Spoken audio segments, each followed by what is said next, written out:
싶은 직업이 뭐야? 답을 내리기가 어렵더라고요. 난 재능이 없나 봐. 나는 왜 꿈이 없지?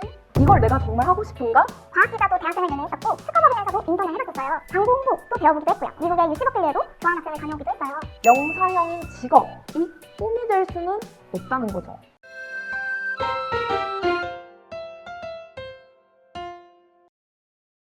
안녕하세요. 과학 커뮤니케이터 울림입니다. 여러분, 꿈을 어떻게 찾을 수 있을까요? 좋아하는 걸 해야 할지, 잘하는 걸 해야 할지 최고의 난제가 아닐까요? 가끔은 내가 정말로 좋아하는 게 무엇인지도 잘 모르겠고 답답하기만 하시지는 않나요? 오늘 같이 꿈 찾는 방법을 이야기해볼게요. 저는 20대 끝자락을 살아가고 있는데요. 사실 꿈에 대한 고민은 10대에서 마치는 건 줄 알았어요. 그런데 아니더라고요. 대학교에 가서도 학과를 정해야 됐고 어떤 분야의 회사를 가야 될지 아니면 대학원에 가야 할지 고민이 계속되더라고요. 어떤 직업을 선택해야 될지도 어렵고 내가 잘한다고 생각해서 하고 있다가도 더 잘하는 누군가를 보면 아, 저게 재능이지.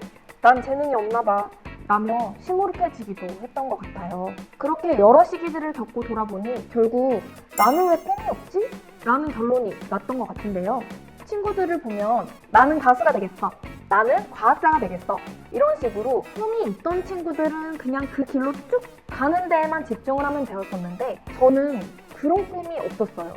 하고 싶은 직업이 뭐야? 라고 스스로 물어보았을 때 딱 답을 내리기가 어렵더라고요. 그래도 다행히 제가 좋아하는 과목은 있었는데요. 바로 과학과 국어였어요.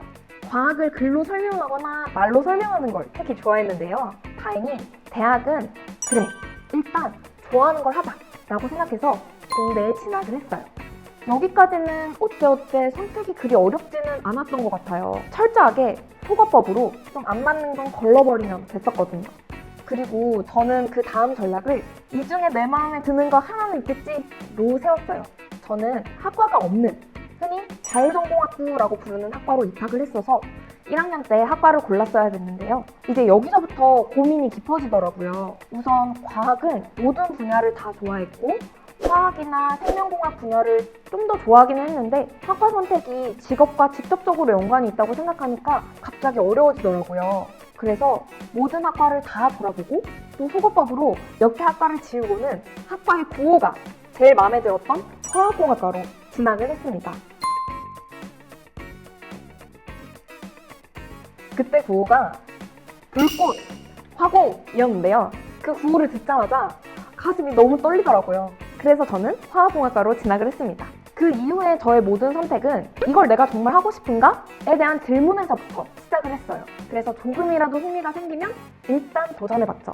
먹어봐야 맛있는지 어떤지 알 수 있다는 게 제 지론이었는데요.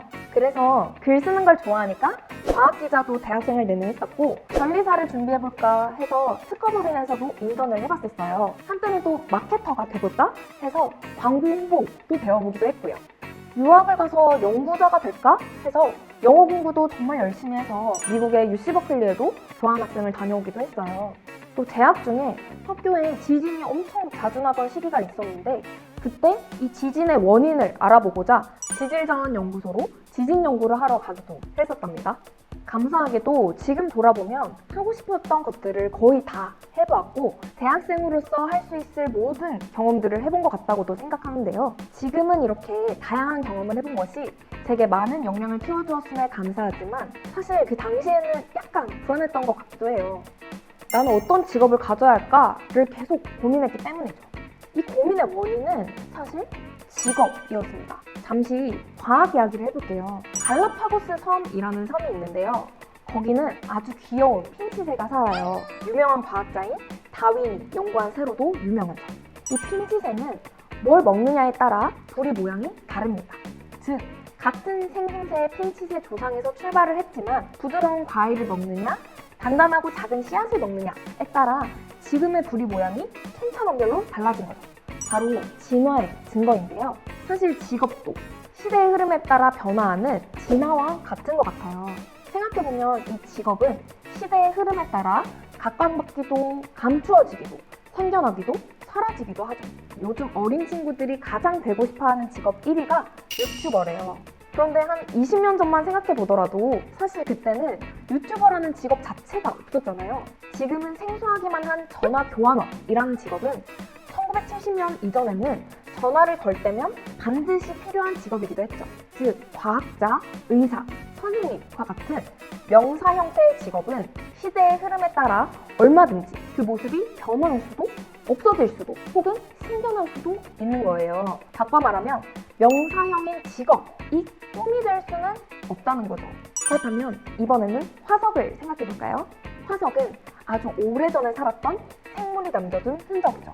그 흔적은 시간의 흐름에 따라 변하지 않잖아요. 그래서 이 꿈의 속성도 화석과 같아야 한다고 생각해요. 그러려면 꿈은 명사가 아닌 동사가 되어야 합니다. 그리고 제가 이걸 깨달은 순간 저는 제가 꿈이 없었던 게 아니라 정의를 하지 못하고 있었다는 걸 깨달았어요. 우선 제 꿈, 그러니까 제 화석부터 알려드려 보자면 저는 초등학교 시절부터 과학과 기술을 잘 공부하고 연구해서 중요성과 경각심을 알리고 사회적으로 기여하고 싶다는 생각을 항상 하고 살았어요. 이게 제 꿈이었던 거죠. 이렇게 정의하고 나니 저는 이 꿈을 품고 지금까지 무의식적으로 그에 맞는 선택을 하고 있었다는 걸 깨달았어요. 꿈이라는 건 자신이 어떻게 사는 것을 좋아하고 원하는지와 밀접하게 맞닿아 있는 것 같은데요. 추구하는 가치와 맞닿아 있다고도 할 수 있을 것 같아요. 대표적으로는 돈, 워라밸, 가족 혹은 친구들과 같은 주변 사람들, 사회적인 기여, 성공과 명예 등 다양하게 있겠죠. 이 중에 어떤 것이 스스로에게 가장 중요하게 생각되는지를 한번 고민해 보시면 좋을 것 같아요. 어떤 가치가 더 나은 것도 없고 어떤 것이 못한 것도 아니라고 생각해요. 단지 방향성일 뿐이니까 좋아하는 가치를 선택하면 됩니다. 잘 모르겠다면 과거의 선택을 돌아보는 것도 방법이 될 수 있을 것 같은데요. 어떠한 선택의 기로에 섰을 때 나는 무엇을 더 중요하게 여겼는지를 되돌아보면 답은 꽤 쉽게 발견할 수 있을지도 모릅니다. 꿈은 나만의 화석은 동사로 그리고 철저하게 좋아하는 것으로 구성이 되어야 한다고 생각해요. 이렇게 각자의 꿈을 정의 내렸으면 이제는 자연스럽게 직업으로도 고민을 할 수 있게 됩니다. 가령 꿈이 나는 일은 경제활동의 수단으로만 삼아서 평일에만 8시부터 5시까지만 일하고 그 외의 시간들은 가족들과 행복한 삶을 꾸려나가고 싶다 라고 해볼게요. 그러면 어떤 직업을 선택하든 위의 조건을 만족할 수만 있는 직업을 선택하면 되는 거죠. 4차 산업혁명을 맞아서 세상은 굉장히 빠르게 변화하고 있는데요. AI는 기존에 존재하는 직업들을 생각보다 정말 많이 대체하게 될 거예요. 지금도 카페만 하더라도 AI 로봇이 카페 점원을 대체해서 음료를 만들어주는 로봇 카페들이 많죠. 직업은 개인적 상황에 따라 그리고 시대의 흐름에 따라 얼마든지 바뀔 수 있습니다. 이직이 단순히 직장을 바꾸는 것만이 아닌 직업까지도 변화시킬 수 있죠.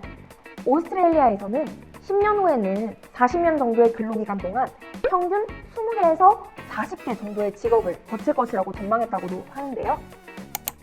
여러분들만의 꿈을 고민해보고 여러분들만의 화석을 만들어두는 것은 정말 중요한 것 같습니다.